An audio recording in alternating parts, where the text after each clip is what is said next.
dan sedikit kesabaran.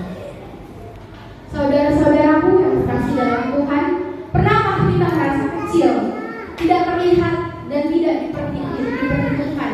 Bukan karena kita berdosa, bukan karena kita memberontak, tapi karena hidup terlalu sunyi, terlalu berat. Kerikil itu dia gak menonjol di antara batu-batu yang lain. Dia gak bersinar, tidak ada yang memujinya. Dan dia berpikir, aku tidak berarti. Namun Allah yang melihat di kedalaman.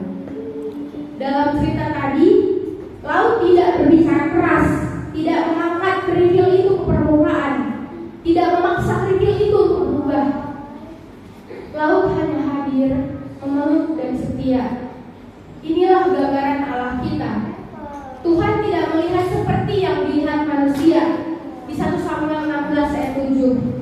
Manusia hanya melihat yang besar, yang perang, dan yang cepat berhasil.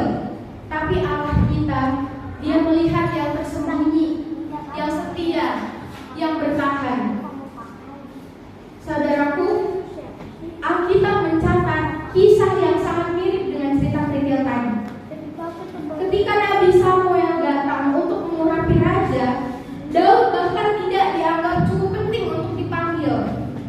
Dia berada jauh di ladang, sementara saudara-saudaranya hadir untuk melihat, oh aku yang pantas jadi raja. Sementara Samuel Daud dia di ladang mengembalakan domba.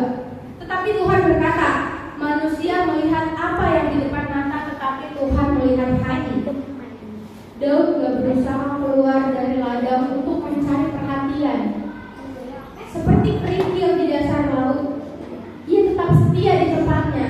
Dan pada waktu Tuhan, terang itu datang kepadanya. Saudaraku yang terkasih dalam Tuhan, sang lautan tidak pernah berusaha mengubah kerikil itu. Ia tidak memintanya menjadi lebih besar, untuk lebih terang dan menjadi lebih berbeda. Lautan hanya memeluknya hari demi hari, pasang demi pasang. Suatu hari seberkas cahaya matahari menemukan jalannya hingga ke kedalaman, menyentuh kerikil itu, memantul lembut di permukaannya yang tenang. Dan untuk saat kerikil itu pun berkilau, bukan karena ia berusaha, tetapi karena sejak awal ia memiliki keindahannya sendiri. Ia hanya membutuhkan cahaya yang tepat dan sedikit kesabaran. Laut hanya hadir, memeluk dan setia. Saudara, mungkin hari ini kita berada di dasar laut. Kita merasa doa kita gak berguna, pelayanan kita di gereja terasa biasa saja, hidup terasa berjalan saja monoton. Tapi firman Tuhan berkata, aku telah memanggil engkau dengan namamu. Artinya,